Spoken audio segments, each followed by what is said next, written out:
Hi, welcome to Ideas, and in today's video I'm making a concrete tabletop fire pit with glass wind guard.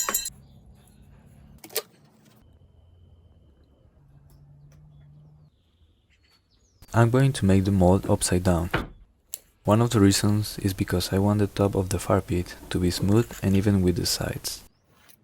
And second, it will be easier to align everything this way.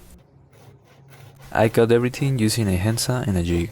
After all, melamine isn't that hard to cut, and I already had the pieces close to their final dimensions.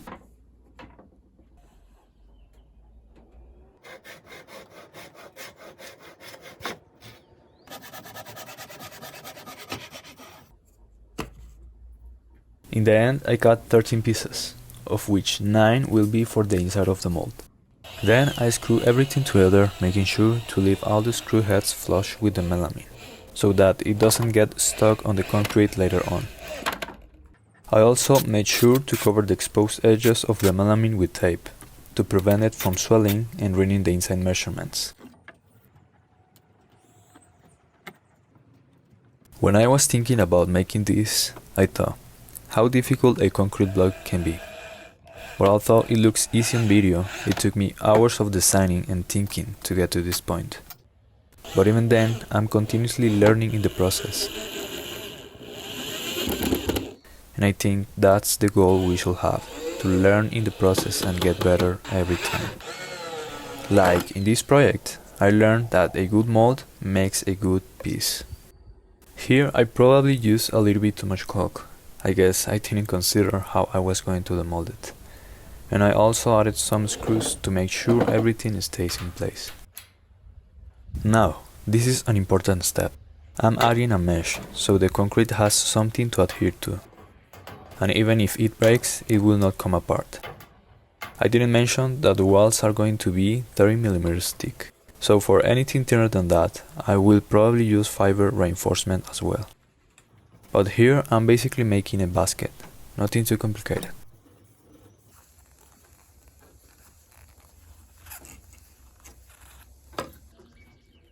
I've never done this before, but it's quite satisfying how well it works. I decided to add a small touch before putting all together. I think that little things like this are the ones that make your projects look a whole next level for just a small effort. Then I use a good amount of mineral oil as a release agent, before putting the mesh on the mold, which is going to be suspended by just a couple of millimeters.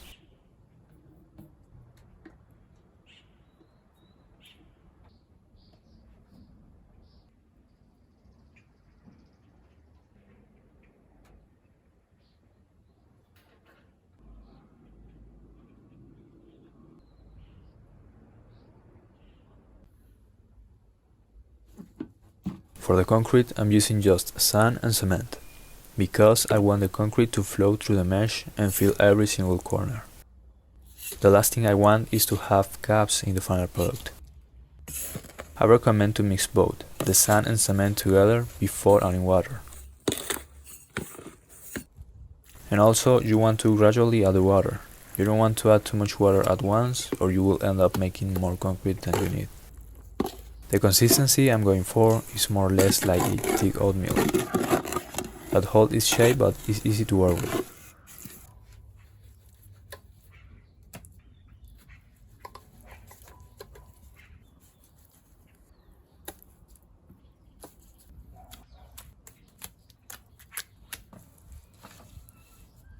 Now, this is one of the most important steps along with the reinforcement. You want to vibrate the mold to make the concrete flow and reach every corner.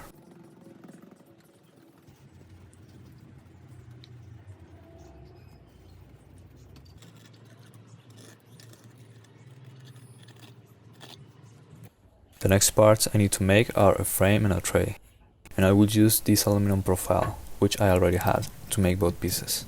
It took me some time to figure out how to make them, but after a while I came up with this solution. First, I cut everything to length. Then I cut both U-channel parts off. And for the frame, I'm just going to use this. I also made the brackets with the same aluminum profile. And with some screws, the frame is done.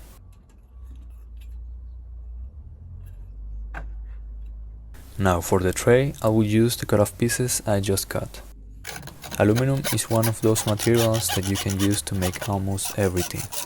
It is easy to cut, you can bend it in any shape, it doesn't rust, and it is pretty cheap.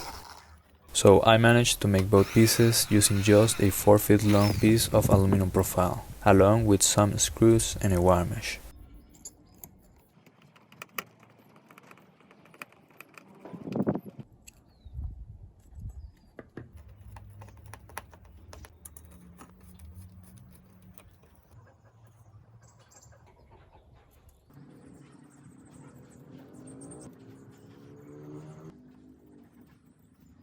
I waited about 1 week before coming back to see if all the work has paid off. I have never been so excited to see a concrete block before, but here I am.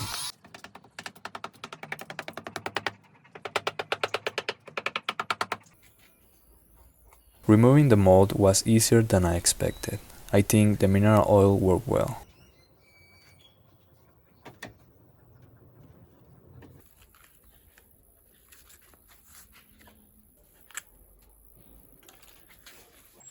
The base of the mold was the one that gave me a little bit of trouble, but after a small workout it came right off and revealed a perfect piece, which I was so happy to see.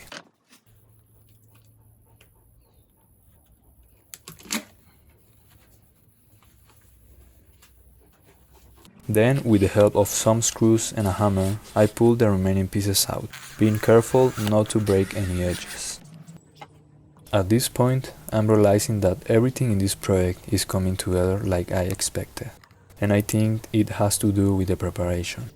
You know, every day I come here to work on a project, I think ahead the steps I need to make to get what I need. One day I heard that someone said, failing to prepare is preparing to fail. Although days when I make little to no progress happen, I can at least minimize the number of those days, and that's what matters.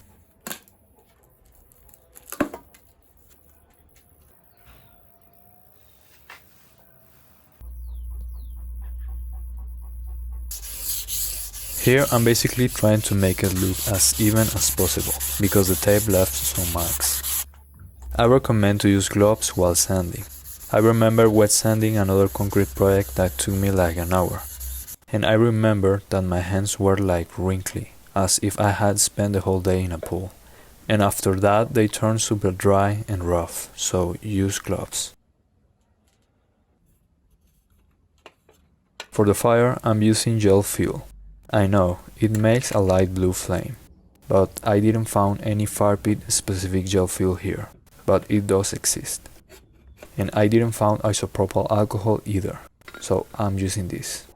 If you are going to use glass, make sure it is tempered glass, and test it with the fire to make sure it can hold the temperature. I'm going to leave the measurements of this fire pit and all the information in the description of the video. I had a lot of fun doing this project. I definitely recommend to give it a try. It will give a modern look to your house. Thanks for watching, please consider subscribing and feel free to leave any questions on the comments below. Until next time.